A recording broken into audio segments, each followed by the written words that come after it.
One. Hello, hello, hello. Today's the 26th of January, 2021. It's time for our semi-monthly treat. We have Norm Winski telling us what the stars and planets have to say. Norm, the floor is yours. Thank you very much, Jeff. I think we'll start off by reviewing some of the points I gave you folks 2 weeks ago when I was on the show here on January 12th and forecasted looking for change in trend points based on these various planetary astrological windows for the various markets. So we have, as you can see there, I would recommend, if you can't, take a screenshot of what I'm showing on the screen right now, and so that you'll be able to follow along. You can replay it or whatever and follow along more easily. And we have a lot of material, so I kind of have to go fast. So anyway, we have Saturn and Uranus. Saturn's in Aquarius. Uranus is in Taurus.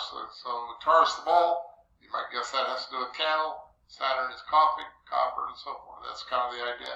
We had a new moon. You probably heard me talk many times about new moons, full moons. These are every month, and you'll be amazed at what some of the markets did when we got to the new moon. So I like to borrow from the great movie Casablanca, where they say round up the usual suspects, and that's what we do on the new moon, full moon, financials, grains, precious metals, and you always have often have a special running based on where the new moon, what sign it lands in. That time was in Capricorn, so we're looking at coffee. Here's your Uranus and Taurus turning direct. If you want to know some of these technical terms, what they mean, contact me. We got a lot to talk about. Can't go into that now. And major change in trend: cattle, copper, cotton, stocks. We have the moon's north node. That says the moon goes around the Earth. It intersects with the ecliptic, and that's an 18.6-year cycle. That's lined up with a 120-degree angle to where the moon was on July the 4th, 1776, when the USA was founded. And that's anytime we have it into the U.S. chart, that brings in your U.S. financials, U.S. stock, T-bonds, and U.S. dollar. We had a similar, somewhat related point to that the next morning. AC is after the close, so that's overnight. And then we have one of my other top things. I like when the top thing is when the planets go direct or retrograde, and another top thing is when the planets get to zero latitude. And so we had Venus markets for cattle, copper, cotton, stock, sugar, and wheat. And then we had Jupiter going 90-degree angle to Uranus. That's been correlated with the 40-month business cycle and various tops and bottoms of the stock market. And major change in trend for cattle, copper, cotton, stocks. Then Jupiter to the U.S. chart again. There's your stocks, T-bond, dollar, and Mercury. I added one that I didn't show last time. We just had this past weekend when we had Mercury hit zero north latitude. And that's your Mercury is grains, and Venus is only the only grain it is has to do with wheat, and Mercury though is all the grains, and that's your corn, soybeans, and of course stocks are the big basket of everything. And stocks respond to all these cycles, and wheat commodities only respond to certain planets and signs. So there you go. Here's your cattle. Our first point was Uranus. Saturn and Uranus lined up. Uranus is in Taurus the bull, and we were looking for a change of trend there, and that's a miss. There we go. Got a red arrow there. And then we went down for the low there for the, let's see, that would be the next one was, Uranus going direct in Taurus the bull, and that was a very nice low. And then we allow 1 day variance, and so the next day was our big window there on the 15th weekend. We had big cluster of 3 events, and one of those had to do, I think it was the Venus thing there, and that was also cattle, and so that was forming that bottom over the cattle, and then the cattle stampeded to higher prices. Here's your coffee going down, down, down until we got to the Saturn Uranus thing. Saturn is coffee, and that was within 1 day of the low. I bet the rules just a little bit here. We're more than 1 day apart from the low. But because it's almost the same price, a very little difference on the next day, when we have the new moon in Capricorn, that was all part of this bottoming formation too. And then we rallied up. Coffee, maybe, if you're not familiar with some of these markets, I'll tell you, every penny in cattle is worth $400. So if you get a 5-cent move in cattle, that's $2,000. Coffee's a beast. It moves 10 cents. Here we had about a 10-cent move there. That'd be $3,750. There's some serious money here in these markets. You can catch them.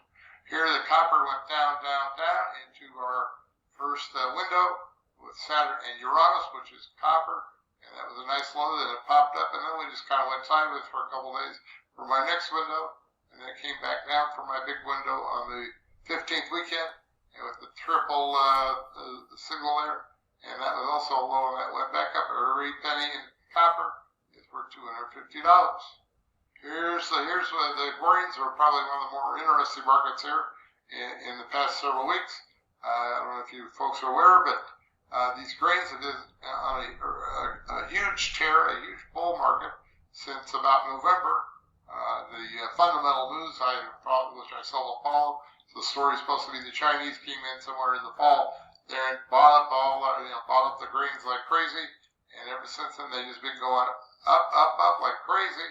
It doesn't seem like, if you saw me a couple weeks ago, and I reviewed December, it looked like nothing could stop these grains. Well, they got to the new moon here in the middle of January, and that stopped the corn.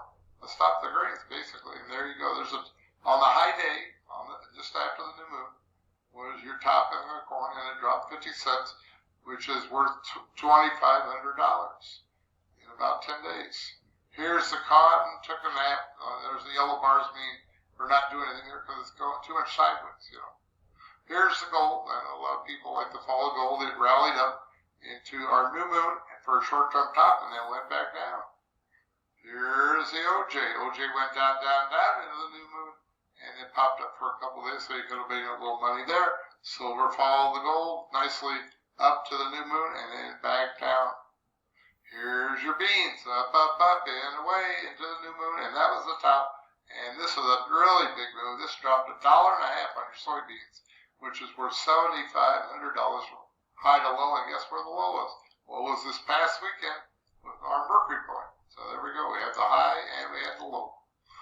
And that was worth $7,500.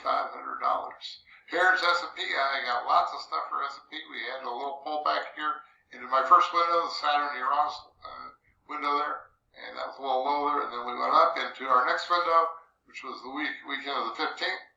And take that back. We had one around the 13th, and then we went down into the weekend of the 15th for our low, and then we went up to the. This is probably going to. Monday was tricky. You had a big drop there during intraday Monday. We dropped about 60 handles, and it came all the way back up. So that's. I think if you were quick afoot. Fleet foot or whatever they say there, you could have captured some nice money there, You had to be quick. All right, the sugar went up to our one point there, the Venus point, and that was a top near the top of the sugar. Here's your T-bonds. There's your new moon there. As one day passed includes the price. The low on the bonds went up to our two U.S. points there, 13th to the 14th, late 13th, early 14th. That was a little bit of a top there, and then back down. And then we had the bonds went to sleep here for a few days. Here's your dollar down into the new moon, and then pulled back again for a retest on our U.S. points there, and then back up to our point here that was the dollar is the also a U.S. point there at the weekend of the 15th. And then here's the wheat following the grains, and it went up into the new moon, made a little bit of pullback there. You could have made a little bit of money there, and then back up for the top and for the Venus point over the 15th weekend, and then back down to our Mercury point over the weekend of the 22nd.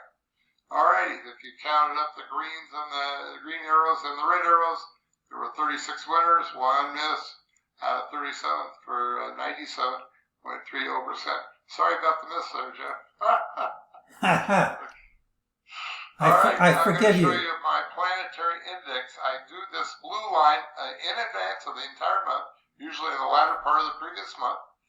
Don't look at the market, don't look at anything. I have a system for quantifying these planetary events, and then once you have numbers, you can plot them on a graph, and that's what the graph looked like for the forecast. And so far, it might might be a little dicey here now. This was done as of last night. And so we were looking for a top on Monday, and it's chopping around a little bit more than I would have liked. So I don't know if you could call that a miss or not, but most of the month was really, really pretty good. There you go. So you see the dates up there across the top. There's the dates for January. And then we're coming down here. I'll be getting to talk about this stuff in just a minute. And there we go. Looking ahead, we have here's what's coming ahead immediately tonight. The 26th, night of 26th, we have Jupiter to the U.S. chart. And, of course, that's your U.S. stocks, T-bonds, and U.S. dollar. And then 2 days from now, we got a big cluster with a full moon, the night of the 28th, Mercury perihelion. That's Mercury at its closest point to the sun as it goes around the sun. And that's these markets here, corn, gold, oats, OJ, soybean stocks, and wheat. And then we have the night, also we had to the U.S., another point to the U.S. chart. And again, the U.S. stocks, T-bonds, U.S. dollar. And the weekend, we have the famous Mercury turning retrograde. And then Mercury is the grains, and in this case, it's an Aquarius. So we're adding copper and, of course, stocks for everything. All right, moving ahead here now. We have the January barometer. As January goes, so goes the year. I stumbled on that back in the early 80s and started doing that. You take the January chart price action and stretch it out for the year, and it gives you a forecast for the year. It's a fractal thing. I didn't know what fractals were at the time I stumbled on this, but several years later, I took a class on chaos theory and learned about fractals. Fractals are a repeating pattern at different levels of order.